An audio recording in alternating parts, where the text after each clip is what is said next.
Mark and Sandra entered the bustling restaurant, looking around the room expectantly, eager to reunite with their families for a long-awaited dinner. As they entered, they noticed Paul and Lucy, Sandra's children, sitting in a quiet and secluded booth with Lizzie, Mark's daughter. Assuming that their spouses must have been out for a while or were late, they approached the table with smiles, unaware of the unexpected conversation that awaited them. Mark smoothly slid into the booth, pulled out a chair, and made himself comfortable. Sandra followed suit, her eyes briefly scanning their surroundings before joining him. Unfazed by the unusual circumstances, they took their seats, ready to enjoy the joyful evening together, completely unaware of the shocking revelation that was about to occur. Mark pulled out a chair and plopped down into the booth, greeting the group with a cheerful, "Hello, kids." Sandra, looking around the restaurant, followed suit and pulled out her own chair before asking, "Where are Jim and Sarah?" Paul intervened, explaining, "We asked them to give us some time alone with you." Sandra's smile grew wider. "Any important news?" "I think we should be flattered that you wanted to tell us first," Lizzie replied with a serious expression. "I think it was more because we wanted to share some things that we had learned." Mark, noticing the change in tone, asked worriedly, "You all speak so seriously. What's happening? Everything is fine?" His gaze shifted to his daughter. Lizzie was silent. Lucy, seemingly unfazed by the seriousness of the conversation, said to Sandra, her mother, "Pineapple fudge." Sandra felt a lump in her throat, leaving her speechless for a moment. The face paled, becoming like a ghostly sheet as she tried to make sense of the unfolding conversation. Mark, completely confused by the sudden turn of events, responded with a puzzled expression and confusion evident in his voice. "Pineapple fudge? What are you talking about?" Lizzie, taking the opportunity to shed light on the situation, turned to her father with a leading question. "Good question, Dad. Sandra, do you want to explain to him?" Here, Lucy, Sandra's daughter, intervened again, adding a touch of sarcasm to her words. "Yes, Mom. Would you like to explain to my biological father what pineapple fudge means?" Sandra, struggling with the shock of being faced with such a revelation, muttered, trying to collect her thoughts. "I am waiting. How are you? Where did you hear about pineapple fudge?" Paul, keeping a straight face, intervened, shedding light with a hint of accusation in his voice. "From your diaries, of course. Where do you write everything down, right? This is your secret code for. Today I had sex with a man who is not my husband, but is considered his best friend, isn't it?" His gaze shifted from his mother to Mark and back, his eyes reflecting indignation, not particularly hidden in his voice.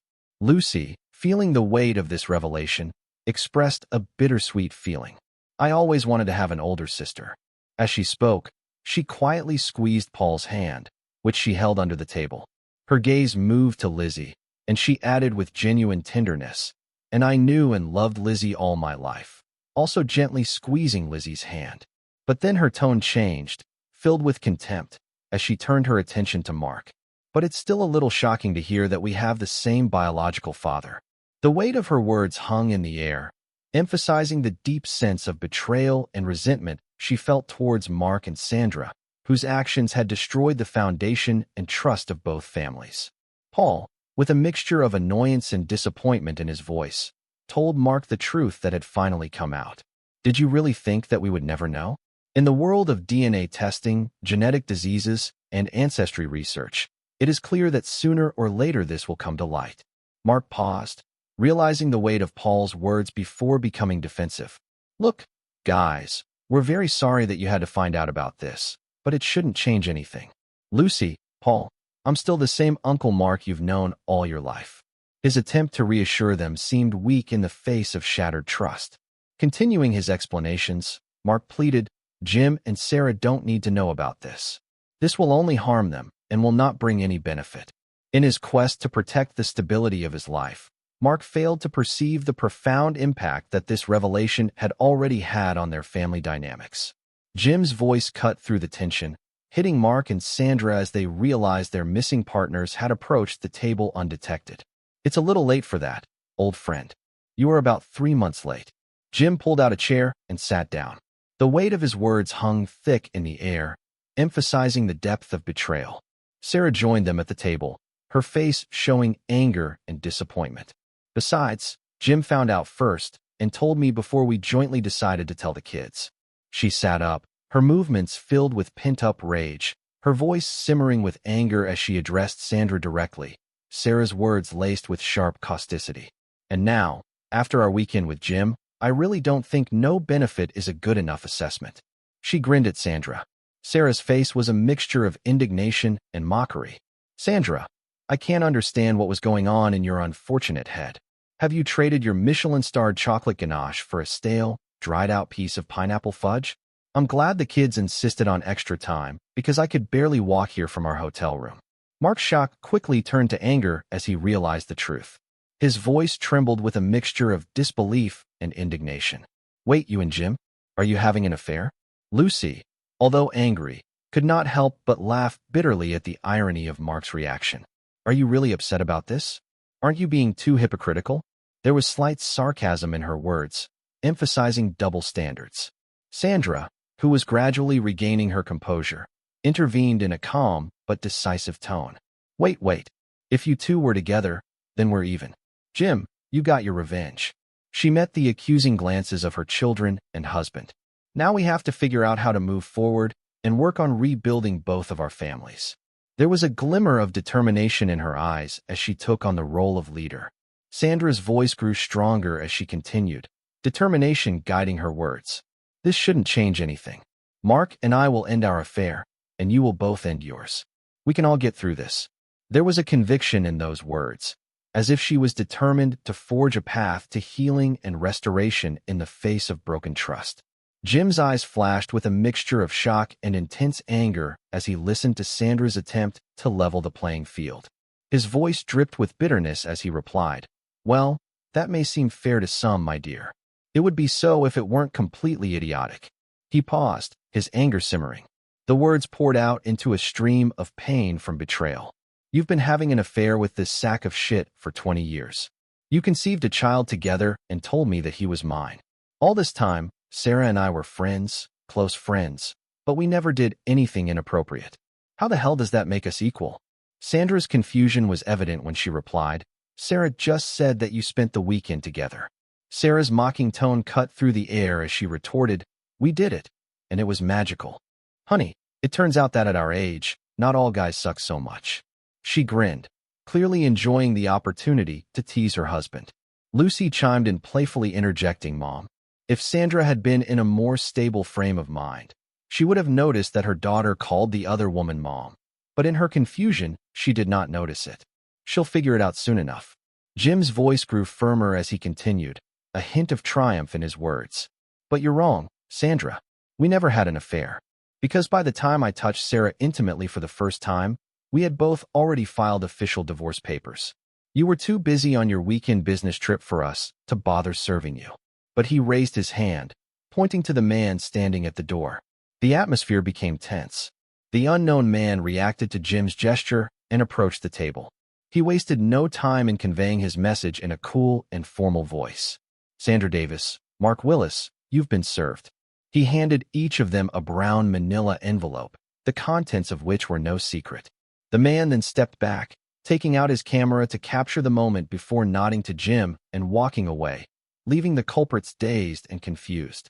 The table fell silent as Mark and Sandra exchanged glances, frantically trying to comprehend the sudden turn of events. The weight of these envelopes completely changed their lives, adding another layer of uncertainty to a turbulent situation. Sandra's composure shook, her voice trembled with despair, and tears streamed down her face. I don't want a divorce. This is not the way it should have happened. Mark and I don't like each other. That didn't mean anything. I love you, Jim. I have always loved only you.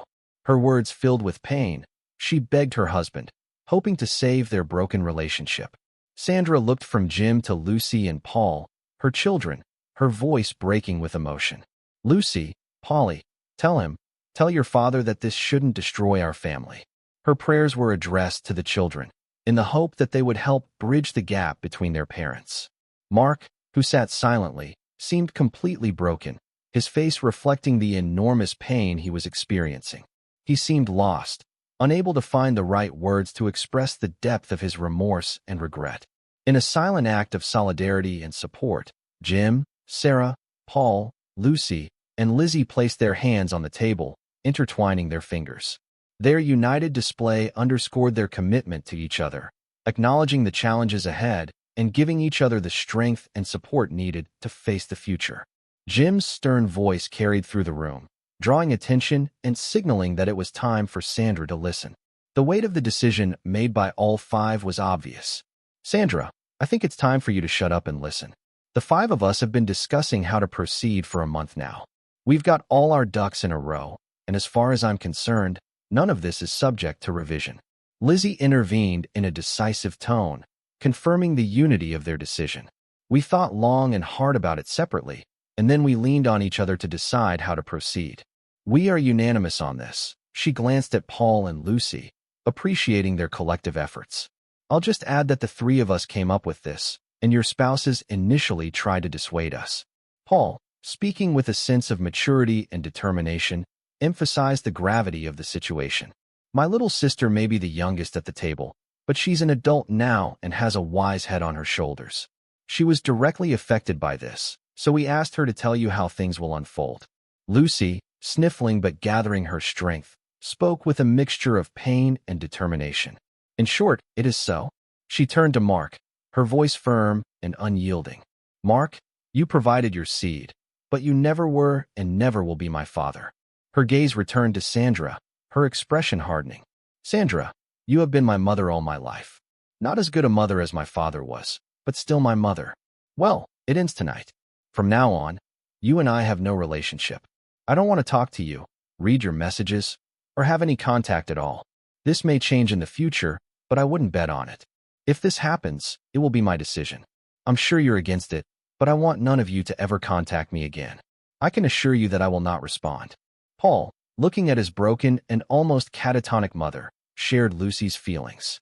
"The same applies to me." Lizzie, determined and adamant, added her voice. "And to me too." Sarah, calmly but firmly, touched on the practical aspect of their decision. "Jim and I have a common lawyer, whose details are indicated in the envelopes you are holding in your hands. All contacts must now be made only through a lawyer." There was an awkward silence at the table as the weight of what had been said dawned on everyone.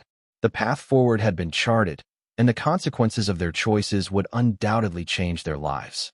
Jim, after a significant pause, allowed the silence to deepen, giving Sandra and Mark time to realize the gravity of what had been revealed.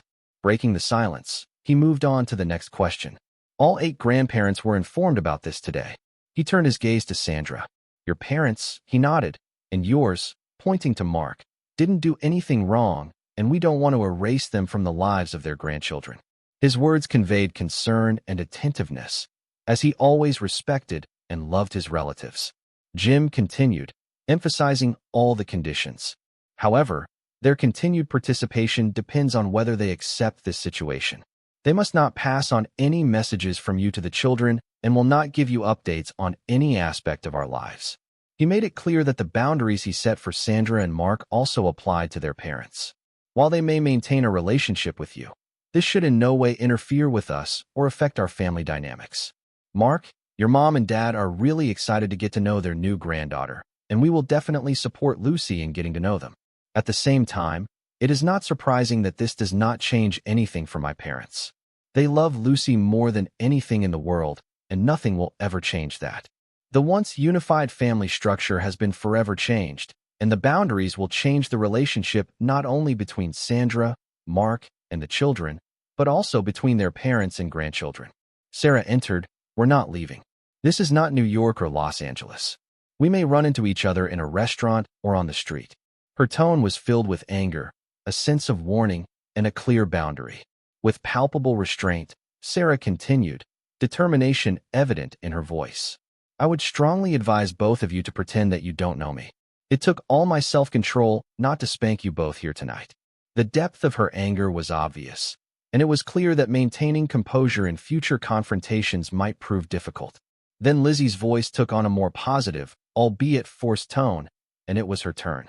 "But in a way, Sandra, you were right." Her words hung in the air, attracting the attention of everyone at the table. A noticeable shift occurred when Lizzie addressed Aunt Sandra, abandoning her usual term of endearment and simply calling her Sandra. It was a subtle but significant sign of strained relations. She paused briefly before delivering the unexpected news, her tone still laced with a mixture of emotions. I want to share good news, actually two good news.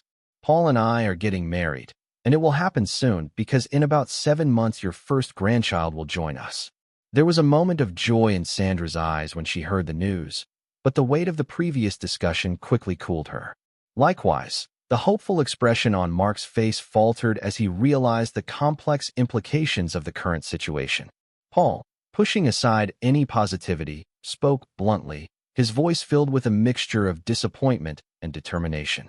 Lizzie and I talked about how your betrayal affected our relationship.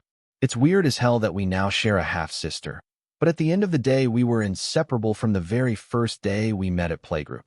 There was a hint of bitterness in his words, but also a determined refusal to allow their parents' actions to destroy the bond between the children. While it will always be overshadowed by the fact that it was where you first met, there is no reason to let your terrible behavior ruin our relationship. Lizzie continued, the child appeared unexpectedly, and it happened earlier than we had originally planned, but we always wanted to have children. There was a sincerity in her words, reflecting a deep desire for stability and love in the midst of chaos. Her voice grew stronger. Our parents, the two that remain, are very supportive of our decision to start a family now. Lizzie highlighted the support they received from Jim and Sarah, who were by their side during this crucial moment. Their parents' unwavering support provided a glimmer of hope amidst all the turmoil, a reminder that there were still foundations of love and caring to rely on. But no matter what you may think about how things will change in the future, know this, Paul stated in an unwavering tone. You will not attend our wedding. You will not be present at the birth of your first grandchild or any subsequent ones. You won't spoil them, play with them, or babysit them to give us a day off. His words painted a picture of savory restrictions. He looked at Sandra, a mixture of emotions showing on his face, before continuing, you won't get their photos, hear their first words, or catch them when they fall. The weight of these words was palpable, illustrating the deep loss both sides would feel. He looked at Jim, and gratitude and respect flashed in his eyes. Mom. He turned to Sarah, trying a new way of addressing her for the first time. The barely noticeable change in address carried a deep meaning, signaling a change in their relationship. Paul's voice softened as he realized the burden that would now fall on Jim and Sarah. Mom and Dad will have to take on the burden of being the only grandparents. Despite the seriousness of the conversation, Sarah couldn't help but smile at the thought of becoming a grandmother, and at the fact that Paul called her mom. Having dealt the final blow, Paul turned to Mark. Mark, you won't take Lizzie to the altar. That honor will go to Dad. Frankly, you've already given up your right to give it away. There was a strong determination in Jim's voice as he raised the issue of making these changes widely known. Sarah and I didn't do anything wrong, and therefore we do not intend to hide the reasons for the breakdown of our marriages from friends and acquaintances, Lucy continued, barely audible. I want people to know. I want people to know why I completely cut you out of my life, Mom, so you can be judged harshly and not me. Her desire for others to understand the gravity of the decision reflected her need for approval and appreciation. I don't want you at my graduation next month. Yes, this is a public event, and I cannot prevent you from attending. Lucy's voice grew stronger, containing a mixture of determination and concern for her reputation. But I've earned the respect of my teachers and my friends' parents, and I don't want to lose that by spitting on you if you show up. Lizzie chimed in with a wry smile, bringing a touch of humor to the tense atmosphere. Unless, of course, before that, Sandra, your mother hasn't decorated you yet.